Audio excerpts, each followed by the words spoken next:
Hello friends, स्वागत है आपका हमारे W13 यूट्यूब चैनल में। मैं सचिन कुमार गौतम और आप देख रहे हैं वेबसाइट डेवलपमेंट की न्यू सीरीज, जिसके पार्ट 1 में हम सीख रहे हैं HTML को। ठीक है, तो हम कवर कर रहे हैं HTML को बेसिक से एडवांस तक लेके जाएंगे। और हमारी पिछली क्लास में HTML की आपने सीखा HTML में कलर्स को कैसे यूज कर सकते हैं। आप RGB यूज कर सकते हैं, हेक्स कलर यूज कर सकते हैं और उस बाय नेम भी कलर का यूज कर सकते हैं। लेकिन आज की क्लास में हम सीखेंगे HTML में कमेंट्स को कैसे यूज करते हैं और उसके आगे हम जानेंगे कि CSS को HTML में यूज किस प्रकार से किया जाता है। आइए देखते हैं HTML कमेंट्स।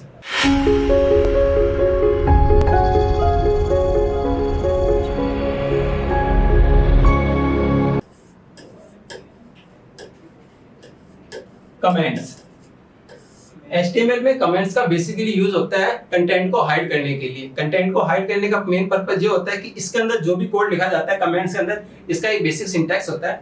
आपको सिंटैक्स दिखाता हूँ क्या होता है। आप एंगल ब्रैकेट स्टार्ट करेंगे, कोटेशन मार्क लगाएंगे, डबल डैश लगाएंगे, इसके बीच में आप जो भी कंटेंट लिखेंगे, इसके बीच में जो भी कंटेंट आप लिखेंगे, ठीक है, उसके बाद लिखने के बाद आप डबल डैश लगाएंगे और एंगल ब्रैकेट बंद कर देंगे। इसमें क्या होगा कि इसके बीच में जो भी कंटेंट आप लिखेंगे, इस सिंटैक्स के बीच में एंगल ब्रैकेट स्टार्ट किया, एक्सक्लेमेशन मार्क लगाया, डबल डैश लगाया और कंटेंट लिखा और उसके बाद आप डबल डैश लगा के एंगल ब्रैकेट बंद करेंगे। इसके बीच में जो भी कंटेंट होगा वो आपको क्या, आपके कोड एडिटर जो भी होगा, आपका VS कोड हो सकता है, एटम हो सकता है, सबलाइम हो सकता है, उसमें तो आपको दिखाई देगा। पर आप जब ब्राउजर पे ये पेज जाएगा, वेब पेज, तो आपको वहां पे शो नहीं होगा। ये सिर्फ जो डेवलपर होते हैं उनके लिए यूज होता है, जो यूजर होता है उसको ये कंटेंट शो नहीं होता है। तो आप सोचेंगे यार ये जब कंटेंट शो नहीं होगा वेब पेज पे तो इसका यूज करते क्या है। इसका यूज बेसिकली अलग अलग तरीके से वेब डेवलपर करते हैं। पहला जो तरीका है वो है डीबगिंग।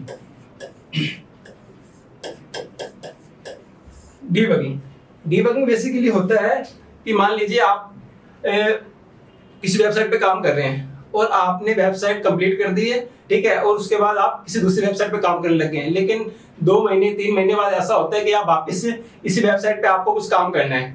और जब आप पहले काम कर रहे थे इस वेबसाइट पे तो आपने कोई ऐसा कोड या ऐसा कुछ कंटेंट लिखा था जो आपने सोचा था कि मैं अभी शुरुआत के 2-3 महीने तो इस वेबसाइट पे दिखेगा, उसके बाद इसको अपने हाइड कर देंगे, हटा देंगे। तो उसके लिए क्या आप रिमाइंडर सेट करेंगे, एक नोटिफिकेशन सेट करेंगे जो आपको सिर्फ आपके लिए दिखाई यूज रहे कि हाँ मुझे दिखाई दे रहा है, बाकी यूजर को नहीं दिखाई देगा। तो आप क्या करेंगे, वो जो कंटेंट है या वो जो नोटिफिकेशन है, वो जो रिमाइंडर आपके हिसाब से, वो आप इसके अंदर कमेंट के अंदर यहाँ पे आप कंटेंट लिख देंगे, ठीक है। तो ये क्या है, ये आपको बाद में यूज होगा। और जो सेकंड मतलब इसका यूज करने का तरीका होता है वो होता है मेन कि कंटेंट को आपको शॉर्ट टाइम के लिए हाइड करना है। मान लीजिए आपको 10 सेक्शन है किसी वेब पेज में और आपको देखना है कोई एरर आ रही है आपके वेब पेज पे, और आप जब आप देखना चाहेंगे कि डीबगिंग में कि किस सेक्शन में प्रॉब्लम आ रही है, तो आप क्या करेंगे, एक एक सेक्शन को कमेंट करके, जब आप कमेंट कर देंगे तो आपके वेब ब्राउजर पे वो आपको दिखाई नहीं देगा। जब दिखाई नहीं देगा तो आपको ये मालूम चलेगा कि भाई हम एक एक सेक्शन को कमेंट कर रहे हैं, हाइड कर रहे हैं, तो किस सेक्शन में प्रॉब्लम आ रही है। आपने पहले सेक्शन को कमेंट किया तो बाकी की जो 9 सेक्शन है उसमें अगर प्रॉब्लम आ रही होगी तो आपको मालूम चल जाएगा। ऐसे डीबगिंग करने के लिए बेसिकली इसका यूज होता है। और जो सेकंड आपको बता दिया मैंने कि भाई कोई रिमाइंडर, कोई नोटिफिकेशन सेट करने के लिए इसका यूज करते हैं। बेसिक सिंटैक्स इसका सिंपल सा होता है। एंगल ब्रैकेट स्टार्ट किया, आपने कोटेशन मार्क लगाया, एक्सक्लेमेशन मार्क लगाया सॉरी, और उसके बाद डबल डैश लगाया और इसके बीच में कंटेंट लिखा और डबल डैश लगा के आपने बंद कर दिया, ठीक है, एंगल ब्रैकेट बंद। बस याद रखना कि जो एक्सक्लेमेशन मार्क है वो आपके हमेशा स्टार्ट टैग में लगेगा और ना कि एंड टैग में। ये सिंपल सा इतना छोटा सा एक रूल है कि एक्सक्लेमेशन मार्क स्टार्ट टैग में लगेगा और एंड में नहीं लगेगा, और बाकी आपका सिंटैक्स बिल्कुल सेम यही रहेगा हमेशा के लिए। आपको इसको ब्राउज़र पे दिखाता हूं मैं, ठीक है। HTML comment tag, HTML comments, थोड़ा जूम कर देता हूं आप ये। HTML comments are not displayed in the browser, कि जो HTML में जो कमेंट्स होते हैं वो आपको जो भी कमेंट सेक्शन में आप लिखेंगे उस टैग के अंदर जो भी कंटेंट लिखा होगा वो आपके ब्राउजर पे शो नहीं होगा। But they can help document your HTML source code. लेकिन जो आपका कोड होगा उसमें आपकी हेल्प करेगा कि भाई किस तरीके से आपने ये जो लिखा है कंटेंट वो आपके लिए क्या यूजफुल है, कि भाई आप कोई उसमें रिमाइंडर अपने लिए सेट करना चाहते हैं, कोई डिबगिंग के लिए यूज आपने कुछ लिखा है कि भाई इसको बाद में अपने चेक करेंगे कोड के लिए, ठीक है। You can add comments to your HTML source by using the following syntax। Syntax मैंने आपको बता दिया है। एंगल ब्रैकेट को स्टार्ट करेंगे और जूम कर देता हूँ। स्टार्ट करेंगे, एक्सक्लेमेशन मार्क लगाएंगे, डबल डैश लगाएंगे, उसके बाद अपना जो भी कमेंट से आप लिखेंगे डबल डैश लगा के आप एंगल ब्रैकेट बंद कर देंगे। ये आपका बेसिक सिंटैक्स है कमेंट लिखने का। आगे बढ़ते हैं। आपको इंपोर्टेंट पॉइंट बताया था मैंने कि एक्सक्लेमेशन मार्क हमेशा स्टार्ट टैग में आएगा, एंड में नहीं आएगा, और कमेंट आपके ब्राउज़र पर शो नहीं होंगे, बस ये आपके सोर्स कोड को हेल्प करने के लिए यूज होता है। With comments you can place notifications and reminder in your HTML code. HTML code में आप रिमाइंडर या नोटिफिकेशन सेट करने के लिए कमेंट का यूज करते हैं, ठीक है। मैं आपको इसको ब्राउज़र पे दिखाता हूँ, तो देखते हैं ब्राउज़र पे कि कैसे दिखाई देगा। ये हमारा बेसिक HTML का सिंटैक्स है, जिसके अंदर हमने क्या किया है, कमेंट में 2 लाइनें लिखी हैं, दिस इज ए कमेंट और comments are not displayed in the browser. ये 2 लाइनें हमने क्या किया है, कमेंट में लिखा है, और एक paragraph, this is a paragraph. जब आप इसको लाइव पे देखेंगे ब्राउजर पे तो आपको क्या दिखाई देगा, सिर्फ एक पैराग्राफ। इधर देखते हैं, ये देखिए दिस इज ए पैराग्राफ, सिर्फ ये सेकंड जो लाइन है वही आपको शो हो रही है, बाकी ये 2 लाइन ऊपर और नीचे शो नहीं हो रही। आप जब HTML में भी कोड लिखेंगे तो आप जो कमेंट में लिखेंगे तो आपको हमेशा ज्यादातर 99% आपको क्या है, वो कोड जो है वो ग्रीन कलर में शो हो जाएगा। इसका मतलब ये है कि जो कंटेंट लिखा हुआ है वो कमेंट है, वो आपको ब्राउजर पे शो नहीं होगा। अगर आप ये देखना चाहते हैं तो कि भाई मेरे को ये और ये लाइन भी आप देखनी है ब्राउजर पे कि ये कैसे दिखाई देगी, तो आप क्या करेंगे, ये कमेंट का जो सिंटैक्स है ये हटा देंगे। जैसे मैं आपको दिखाता हूँ, यहाँ गए हम,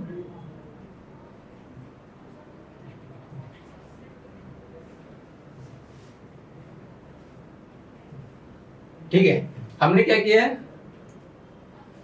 जो कमेंट का जो सिंटैक्स था वो ऊपर और नीचे वाली लाइन से हटा दिया। अब इसको जैसे रन करेंगे आप देखेंगे ये जो सारा कंटेंट है वो सारा सारा हमको यहाँ पे अपने ब्राउजर पे शो हो जाएगा। तो इसका यूज आपको बेसिकली समझ में आ गया। कंटेंट को हाइड करने के लिए, हाइड बेसिकली टेम्परेरी बेस पे किया जाता है कुछ समय के लिए, कि अगला डेवलपर या अगला जो भी डेवलपर यूज कर रहा है इस कोड को, तो उसको मालूम चले कि हमने जो कमेंट में चीज लिखा हुआ वो किस पर्पस से लिखा हुआ है, क्या बताना चाह रहे हैं अगले डेवलपर को कि जो नेक्स्ट जो लाइन है ये वाली, तो वो किस लिए आप यूज करना चाहते हैं, एक कमेंट मतलब इस कोड को आप किस लिए यूज कर रहे हैं अपने वेब पेज के अंदर। ठीक है, आगे बढ़ते हैं। इसमें भी ये लिखा हुआ है कि कंटेंट को हाइड करने के लिए आप इसका यूज करते हैं टेम्परेरी बेस पे। तो यहाँ आप देख रहे हैं कि पैराग्राफ टैग 1 2 3, उसमें क्या है, जो मिडिल वाला पैराग्राफ का टैग है वो क्या कर रखा है, कमेंट कर रखा है। तो कमेंट में पहला और सेकंड लास्ट वाला आपको यहाँ ब्राउजर पे शो हो रहा है, पर मिडिल वाला नहीं हो रहा है। पर ऐसा नहीं है कि आप हमेशा एक पूरे एलिमेंट को या पूरा H1 पूरा P टैग या पूरा H2 टैग को ही कमेंट कर सकते हैं। आप उसके बीच का मिडिल कंटेंट भी आप कर सकते हैं हाइड। मैं आपको दिखाता हूँ, इसको जूम कर लेते हैं। मान लीजिए मुझे दिस इज ए पैराग्राफ, ये कंटेंट लिखा हुआ है पैराग्राफ के अंदर, मुझे पैराग्राफ को हाइड करना है। तो आप कैसे करेंगे, सिंपल तरीका है, यहाँ पे जाएंगे आप,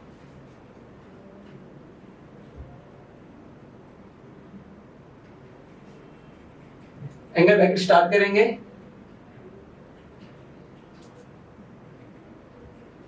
एक्सक्लेमेशन मार्क लगाएंगे, डबल डैश स्पेस देंगे, और जहां पे आपको पैराग्राफ जो कंटेंट खत्म हो रहा है उसके बाद आप वापस से डबल डैश लगा के एंगल ब्रैकेट को लगा देंगे और आप रन करेंगे तो आप देखेंगे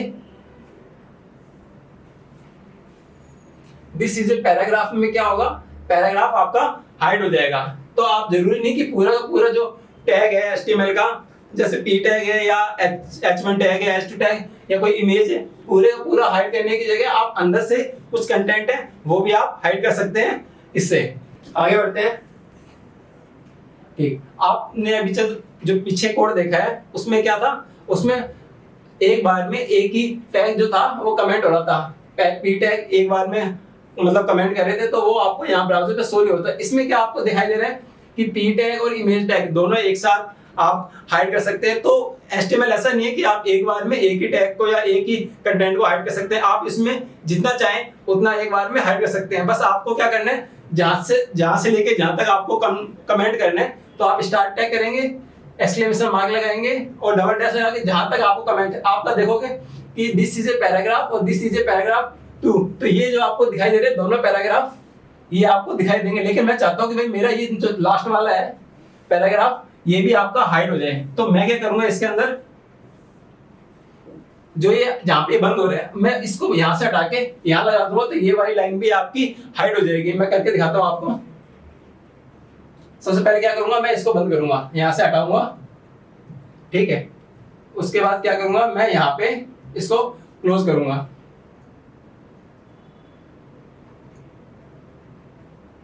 ठीक।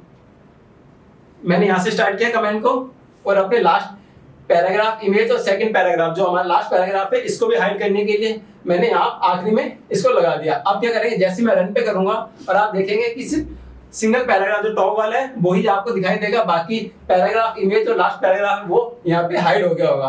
आप देख सकते हैं, ये देखिए आपको दिखाई दे रहा है एक पैराग्राफ, सेकंड पैराग्राफ और थर्ड पैराग्राफ। इस कोड के अंदर 3 पैराग्राफ और एक इमेज टैग है। लेकिन जब आप कमेंट का यूज करेंगे तो क्या हुआ, आपने एक यहां से लेके लास्ट पैराग्राफ सारा कमेंट कर दिया, तो आपको सिर्फ पहला पैराग्राफ ही शो होगा। तो ये हमारा था कमेंट सेक्शन। अब हम आगे देखेंगे कि HTML में CSS को कैसे यूज करते हैं, कितने प्रकार होते हैं CSS को HTML में यूज करने के लिए। बेसिकली HTML में CSS को यूज करने के 3 तरीके होते हैं, 3 टाइप्स।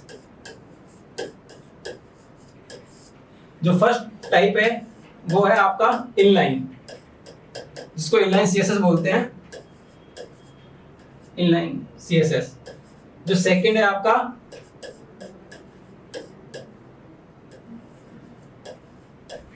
इंटरनल CSS, और जो थर्ड मेथड है आपका यूज करने का वो है आपका external CSS।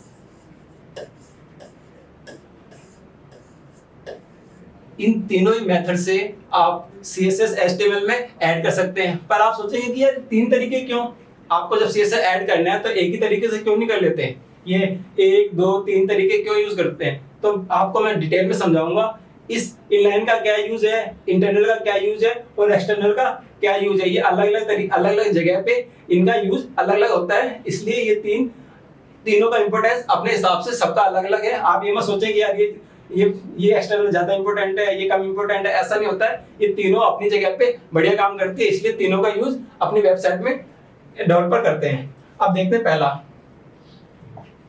Inline CSS। Inline CSS इसका यूज बेसिकली किया जाता है सिंगल एलिमेंट को स्टाइल करने के लिए। मान लीजिए आपके पूरे पेज में सिर्फ एक ही H1 है, सिंगल एक H1 है, आपने इसके अंदर लिखा होगा, कुछ भी लिखा है, my website, my website.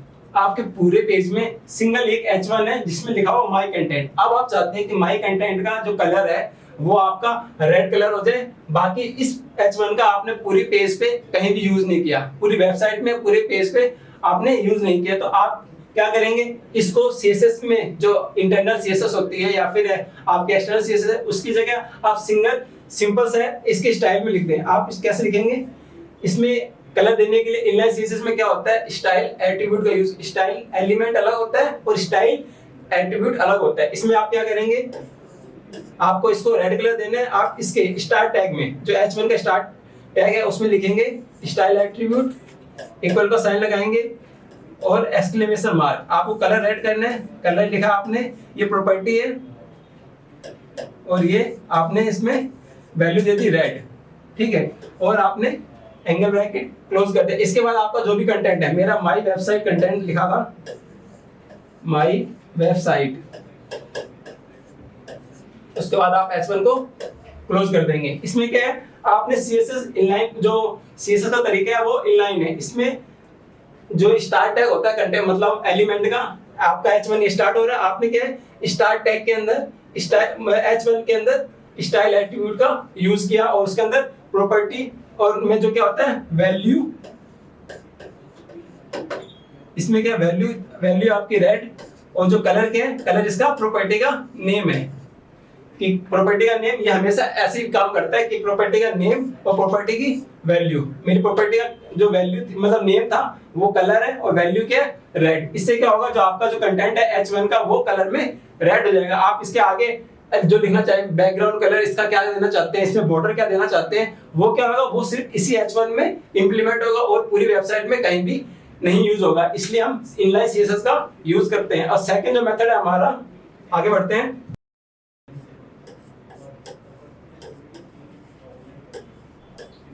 Internal CSS. ठीक, बेसिकली होता क्या है, आपने अभी देखा इनलाइन सीएसएस, उसमें क्या था आप एक बार में एक एचटीएमएल के एलिमेंट को स्टाइल कर सकते हैं, उसका कलर चेंज कर सकते हैं, उसका बैकग्राउंड कलर, उसको बॉर्डर दे सकते हैं, उसका फॉन्ट साइज बढ़ा सकते हैं। वो क्या होता है सिर्फ एक बार में एक एचटीएमएल के एलिमेंट को आप कर सकते हैं। पर आप इनलाइन जो इंटरनल सीएसएस है इसमें क्या कर सकते हैं, एक बार में पूरे एक वेब पेज को हेडर से लेके फुटर तक डिजाइन कर सकते हैं। उसमें क्या होगा आपको जो मेन चीज है वो आपका इनलाइन में क्या था, आपने स्टाइल एट्रीब्यूट का यूज किया था। स्टाइल एट्रीब्यूट याद रखें, स्टाइल वो एट्रीब्यूट था जो आपने H1 के अंदर यूज किया था इनलाइन। और इसमें क्या करेंगे, इसमें आप स्टाइल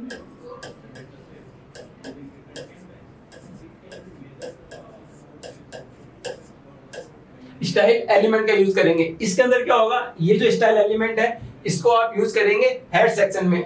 जो आप देखेंगे जब डॉक्यूमेंट आप देखते हैं HTML का जो नॉर्मल डॉक्यूमेंट है उसमें हेड और बॉडी दो पार्ट होते हैं। तो जो स्टाइल एलिमेंट है ये वाला, इसको आप लिखेंगे हेड सेक्शन में। इसके अंदर जितनी भी CSS होगी वो आप यहाँ लिखेंगे। मैं आपको आगे दिखाता हूँ कि आप कैसे किसी H1 को, मान लीजिए आपका ये H1 है, आपने लिखा माई वेबसाइट, माई वेबसाइट, आपने कंटेंट लिख दिया H1 माई वेबसाइट। और एक सेकंड है पैराग्राफ, माई न्यू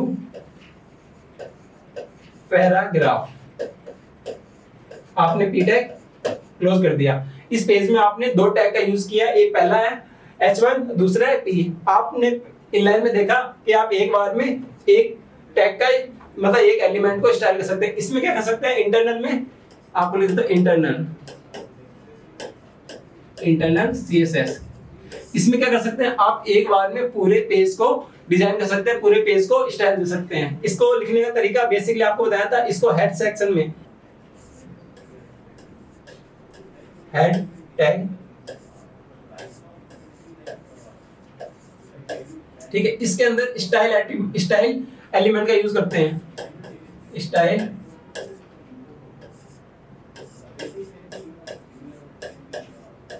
ठीक है। अब आपको क्या करना है, इस H1 को जो आपकी वेबसाइट में दो एलिमेंट दे रखे हैं H1 और P, इनको क्या करना है, इनको स्टाइल करना है। तो आप क्या करेंगे, यहाँ पे मेरे को H1 को रेड कलर देना है, तो मैं यहाँ कैसे लिखूंगा, यहाँ लिखने का तरीका थोड़ा अलग होता है। यहाँ लिखा आपने H1, ठीक है, कर्ली ब्रैकेट स्टार्ट किया और कर्ली ब्रैकेट ऑफ कर दिया। इसके अंदर आप क्या करेंगे, इसके अंदर लिखेंगे आप कलर, तो CSS की प्रॉपर्टी है कलर, उसके बाद आप इसको लिखेंगे रेड।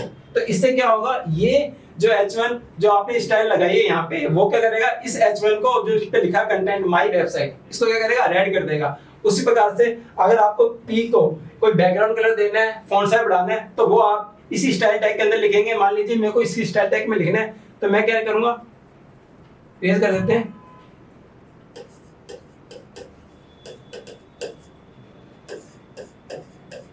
स्टाइल को क्लोज किया। आपने देखा मैंने H1 को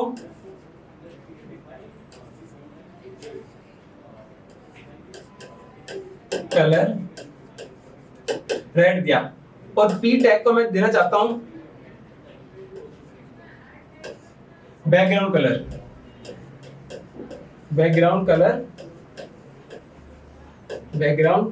कलर रेड। तो आप देखेंगे कि जो H1 होगा उसका जो कलर होगा वो हो जाएगा रेड, लेकिन जो P टैग होगा उसका बैकग्राउंड कलर रेड होगा, जो उसका कलर है वो जो जैसा है ब्लैक होता है बेसिकली वो ब्लैक ही रहेगा, पर उसका जो बैकग्राउंड कलर है वो रेड हो जाएगा। ये था हमारा इंटरनल सीएसएस। अब जो नेक्स्ट है हमारा जो सबसे इंपॉर्टेंट होता है वो होगा एक्सटर्नल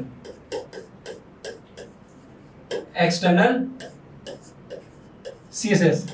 बेसिकली ये क्या होता है, ये एक अलग से फाइल बनती है, आप किसी भी टेक्स्ट एडिटर में इस फाइल को बना सकते हैं। इसका एक्सटेंशन जो होता है वो हमेशा डॉट CSS, आप फाइल का नाम कुछ भी रख सकते हैं अपने हिसाब से, कोई मैटर नहीं करता है, बस उसके बाद का जो एक्सटेंशन है वो डॉट CSS। मान लीजिए मैंने फाइल बनाई है स्टाइल डॉट CSS, इस फाइल में मैं सारा जो भी स्टाइलिंग है वो इस CSS जो फाइल है मेरी इसमें मैं लिखूंगा, और इसको क्या करूंगा मैं अपने हेड सेक्शन, जो मेरा HTML का हेड सेक्शन है, उस हेड सेक्शन में एक लिंक एलिमेंट होता है उसका यूज करके आप इस फाइल को जो बाहर पड़ी हुई है आपके HTML के बाहर पड़ी है, इसको आप अपने HTML से लिंक करवाते हैं। तो लिंक करवाने के तरीके आप लिंक टैग का यूज करें।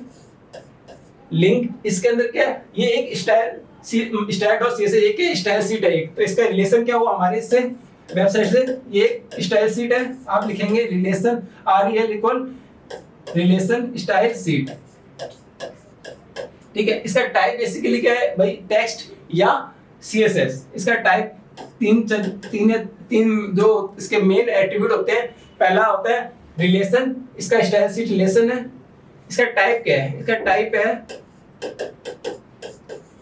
टेक्स्ट और CSS, ठीक है। और जो मेन इंपोर्टेंट है जिसके द्वारा ये जो फाइल है इससे अटैच होगी वो है href।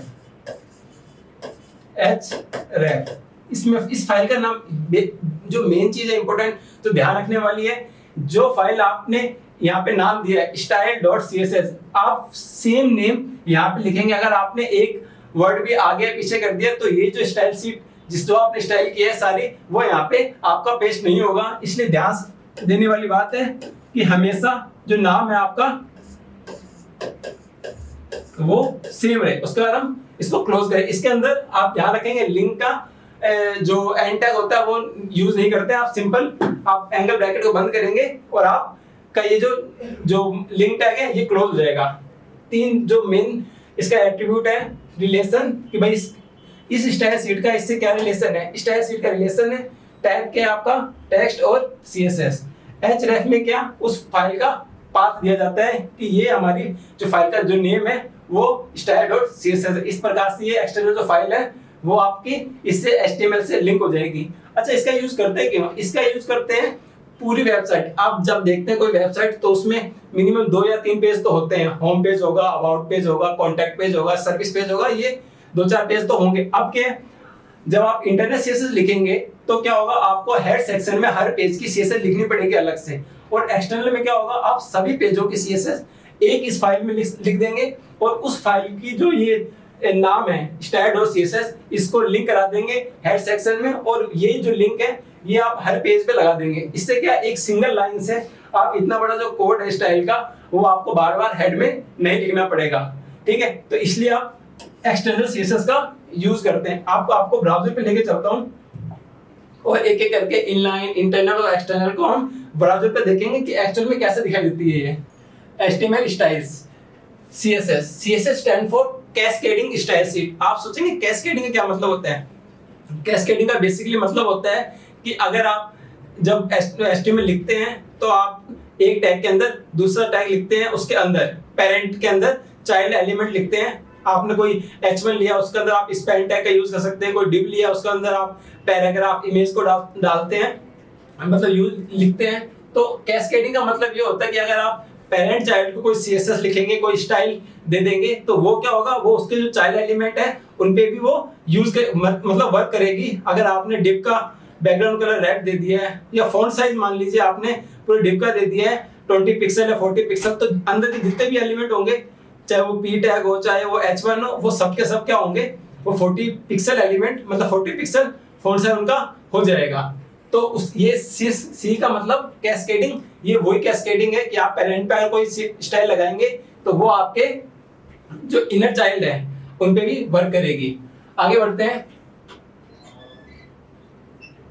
CSS saves a lot of work. It can control the layout of multiple web pages all at once. बहुत सारे मल्टीपल जो वेब पेज होते हैं उनका एक साथ CSS मतलब जो स्टाइल है वो लिखने के लिए आप एक्सटर्नल CSS का या CSS का यूज करते हैं कि आपकी जो बार बार लिखने की जो जरूरत है वो खत्म हो जाए CSS को लिखने की। What is CSS? CSS होता क्या है? CSS stand for Cascading Style Sheet, is used to format the layout of web page. जब आप HTML लिखेंगे तो आप एक स्ट्रक्चर तैयार करेंगे कि आपका इमेज, पैराग्राफ, कंटेंट जो आपको दिखाई देगा एक नॉर्मल स्ट्रक्चर दिखाई देता है। आप जब HTML बनाते हैं कि आपका जो कंटेंट आ रहा है वो एक के नीचे एक आ रहा है, लेकिन उसको स्टाइल करने के लिए आप चाहते हैं कि उसका फॉन्ट साइज अलग हो जाए, उसका बैकग्राउंड कलर अलग हो जाए, उसका फॉन्ट का कलर है वो डिफरेंट हो जाए, किसी टेक्स्ट की आप पोजीशन, किसी इमेज की पोजीशन चेंज करना चाहते हैं, वो आप वो CSS से करते हैं। ठीक है, इसलिए ये इंपॉर्टेंट पार्ट है। और इसमें लिखा है with CSS you can control the color, font, the size of text, spacing between the element, how element are positioned and laid out, what background images or background colors are to be used। कि अलग अलग इसके तरीके हैं। आप font size को बढ़ाना चाहते हैं, उसका आप फॉन्ट कलर चेंज करना चाहते हैं, उनके बीच की जो स्पेसिंग है वो आप कम या ज्यादा करना चाहते हैं तो आप CSS से कर सकते हैं। टिप में क्या लिखा हुआ है? द वर्ड कैस्केडिंग मींस, इसका मतलब बताएगा जो मैंने आपको बताया है कि that style applied to a parent element, कि पेरेंट एलिमेंट को अगर आप कोई स्टाइल देंगे तो वो क्या होगा, will also apply to all children element within the parent, की जो पेरेंट के अंदर जितने भी चाइल्ड होंगे उनमें अप्लाई हो जाएगा। ये कैस्केडिंग का मतलब जो मैंने आपको पहले बता दिया है। 3 तरीके मैंने आपको बताए थे कि CSS लिखने के डॉक्यूमेंट में ऐड करने 3 तरीके होते हैं, इनलाइन, इंटरनल और एक्सटर्नल। पहले में क्या होता है, इनलाइन में आप स्टाइल एट्रीब्यूट का यूज करते हैं, इंटरनल में स्टाइल एलिमेंट का यूज करते हैं, और एक्सटर्नल में क्या करते हैं, आप लिंक एलिमेंट का यूज करते हैं अपनी फाइल को ऐड करने के लिए, जो आप दूसरे मतलब अलग एडिटर पे बनाते हैं। The most common way to add CSS is to keep the styles in external CSS files। कि आप इसमें सेम यही कहा गया है कि जब आप कोई वेबसाइट बनाते हैं तो उसमें क्या होता है, आपके जो पेज होते हैं वो ज्यादातर सेम होते हैं। आपका हेडर हर पेज पे सेम दिखाई देगा, आपका फुटर हर पेज पे सेम दिखाई देगा, तो आप उस हेडर या फुटर की या बीच के जो सेक्शन होते हैं उनकी CSS हर पेज पे लिखने से अच्छा है कि आप एक फाइल अलग से बना लें, external.css वाली, या कुछ नाम आप कुछ भी दे सकते हैं। एक्सटर्नल CSS मैं आपको बता रहा हूँ कि यूज करने का फायदा क्या होता है। उसमें क्या होगा, आपको हेडर फुटर का कोड बार बार अपने हेड में नहीं लगाना पड़ेगा, तो इससे क्या होगा, आपका एक तो कोड छोटा हो जाएगा, आपकी फाइल जल्दी ब्राउजर पे रन हो जाएगी। इसके लिए आप एक्सटर्नल CSS हमेशा यूज करते हैं। इनलाइन CSS आपको बता ही दिया गया है कि भाई सिंगल एक एलिमेंट को स्टाइल करने के लिए आप इनलाइन का यूज करते हैं। इंटरनल का use is used to define a style for a single HTML page. एक सिंगल HTML के पेज को स्टाइल करने के लिए आप इंटरनल CSS का यूज करते हैं। इसमें क्या होता है, आपको बताया था मैंने, हेड सेक्शन के अंदर स्टाइल एलिमेंट का यूज करके आप इसकी पूरे पेज की स्टाइलिंग करते हैं।